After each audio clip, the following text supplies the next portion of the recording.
తిరుపతి గోశాలలో గోవులు చనిపోతున్నాయని అసత్య ప్రచారాలు చేస్తే ఎంతటి వారినైనా ఉపేక్షించే ప్రసక్తే లేదని TDT board member Bhanuprakash Reddy హెచ్చరించారు. గోశాలను పరిశీలించిన ఆయన గోవులకు అందుతున్న సేవల గురించి సిబ్బందిని అడిగి తెలుసుకున్నారు. తల్లి లాంటి గోమాతను అడ్డుపెట్టుకుని రాజకీయాలు చేస్తే క్రిమినల్ కేసులు నమోదు చేసి చట్టం ముందుకు తీసుకొస్తామని బీఆర్కే న్యూస్ ద్వారా భానుప్రకాష్ రెడ్డి హెచ్చరికలు జారీ చేశారు. ఇంతటితో ఇలాంటి నీచ రాజకీయాలకు ఫుల్ స్టాప్ పెట్టాలంటున్న టీడీ పాలక మండలి సభ్యులు భానుప్రకాష్ రెడ్డితో మా bureau chief Gopinath face to face. TD గోశాలలో పెద్ద ఎత్తున ఆవులు గోమాతలు చనిపోతున్నాయంటూ కూడా రకరకాల కామెంట్స్ ఇస్తున్న నేపథ్యంలో TTD board member Bhanuprakash Reddy గారు కూడా నేరుగా ఇక్కడికి వచ్చి మొత్తం కూడా ఇక్కడ ఉన్నటువంటి పరిస్థితులను పర్యవేక్షణ చేయడం జరిగింది. అయితే ఏం వాస్తవ పరిస్థితి, ఎందుకు ఇట్లా ఆరోపణలు వస్తున్నాయి ఒకసారి మనం సార్ ఎందుకు గతంలో వాళ్ళ హయాంలోనే మీరే ఎన్నోసార్లు పోరాటం చేయడం జరిగింది, ఎన్నో అక్రమాలు జరిగాయి, ఏం చెప్తారు? ఇవాళ గోశాల అంటే గోమాతలను తల్లి లాంటి గోమాతలపైన ఇవాళ ఆరోపణలు చేస్తున్నారు, ఇంత నీచానికి దిగజారుతున్నారు, ఏం చెప్తారు? మేము కూడా పోరాటాలు చేస్తాం వారి హయాంలో, కానీ ఆధారాలతో చేస్తాం. ఈరోజు ఆధారాలు లేకుండా అసత్య ఆరోపణలు మా మీద చేస్తున్నారు.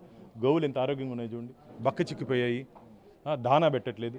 నీ హయాంలో పురుగులు పట్టినట్టు దానా నువ్వు పెట్టావని చెప్పి ఇక్కడ పనిచేస్తుంటే సిబ్బంది చెప్తున్నారు. నివేదిక కూడా చెప్తాను, విజిలెన్స్ నివేదికలో ఆవులకు పెట్టకూడనటువంటి దానా పెట్టారు అని చెప్పి విజిలెన్స్ నివేదిక చెప్తాను. ఎందుకు ఆ విజిలెన్స్ నివేదిక నువ్వు తొక్కు పెట్టావు?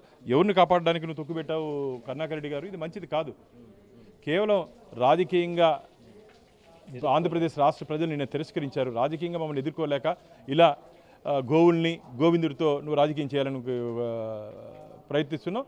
అదే నీకు తిప్పి కొడుతుందని చెప్పి భారతీయ జనతా పార్టీ కరుణాకర్ రెడ్డిని తీవ్రంగా హెచ్చరిస్తాను. 23 సంవత్సరాలుగా ఒకే వ్యక్తి ఇక్కడ ఉద్యోగం నిర్వహించి పెద్ద ఎత్తున అంటే గోశాలకు సంబంధించిన డైరెక్షన్లో కూడా ఇక్కడ మొత్తం వ్యవహారాలు నడిపినట్టు నేపథ్యంలో పెద్ద ఎత్తున అంటే అవినీతి అనేది కూడా చోటు చేసుకోవడం జరిగింది.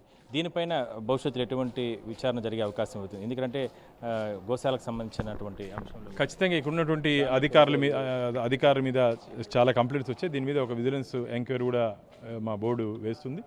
చట్టరీత్యా దీంట్లో ఎక్కడెక్కడ ఎవరెవరు తప్పు చేస్తారో అందరి మీద చర్యలు తీసుకుంటున్నాం. ఎవరు తప్పించుకునే అవకాశం మాత్రం లేదు. సార్, ధార్మిక క్షేత్రం టీటీడీని అంటే రాజకీయంగా చేతగాక టీటీడీని టార్గెట్ చేసుకుని ఈ విధంగా రాజకీయాలు చేయడం అనేది కరెక్ట్ కాదంటూ కూడా ఇందాక చైర్మన్ గారు కూడా చెప్పడం జరిగింది. దీనిపైన ఇలా ఎవరైనా మాట్లాడితే వాళ్ళపైన ఎటువంటి చర్యలు ఉండబోతున్నాయి?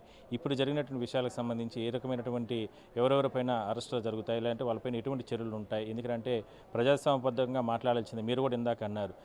గతంలో ఆధారాలు పెట్టుకుని మీరు గతంలో పోరాటం చేసిన కాబట్టి మిమ్మల్ని వాళ్ళు ఎవరు కూడా ఏం చేయలేని పరిస్థితి.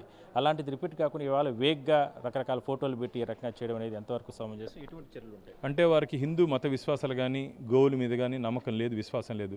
ఎక్కడో చనిపోయినట్టు గోవుల్ని తీసుకొని ఫోటోలు మార్ఫింగ్ చేసి అది 100 ఆవులు చనిపోయినాయి, 100 గోమాతలు చనిపోయాయని చెప్పి అసత్య ప్రచారాన్ని తీసుకుని వచ్చారు. మేము ఇప్పుడే ఇక్కడ నుండి ఇన్ఛార్జ్ డైరెక్టర్ గారికి చెప్పడం జరిగింది. రేపు పూర్తి నివేదిక ఎన్ని ఈ సంవత్సర కాలంలో మేము అధికారులకు వచ్చిన 6 నెలల కాలంలో జరిగిందో వారు కూడా నివేదిక ఇవ్వబోతున్నారు. దీని ఆధారంగా ఎందుకు చనిపోయినాయి, అనారోగ్యంతో చనిపోయినాయి, ఇన్ఫెక్షన్తో చనిపోయినాయి. సహజంగా గోశాలలో ఆవులు చనిపోతూ ఉంటాయి. అంటే వారు ఉన్నప్పుడు ఆ 2 సంవత్సరాల్లో ఒక్క గోవు కూడా చనిపోలేదా కరుణాకర్ రెడ్డి గారు? అంటే నువ్వు చనిపోకుండా అన్నీ కాపాడుకోగలిగినావా? చెప్పు, నేను అడిగేదని సమాధానం చెప్పాలి కరుణాకర్ రెడ్డి. కాపాడుకోగలిగి లేదు కదా. కాబట్టి నువ్వు రాజకీయ ప్రయోజనాల కోసం తిరుపతి ప్రజలు నిన్న తిరస్కరించారు. ఎప్పుడు ఎవరికి రాని మెజార్టీ 63,000 చిల్లర ఓట్ల మెజార్టీ ఈరోజు మా ఎన్డీఏ కూటమికి వచ్చింది. దాన్ని జీర్ణించలేక నీకు నిద్ర పట్టకుండా పిచ్చి పిచ్చి మాటలు పిచ్చి ఆరోపణ చేస్తున్నావు. ప్రజలు నీకు రాబో రోజుల్లో శాశ్వతంగా నువ్వు రాజకీయాల నుంచి తప్పుకునే విధంగా ప్రజలు గట్టిగా నీకు బుద్ధి చెప్తారు.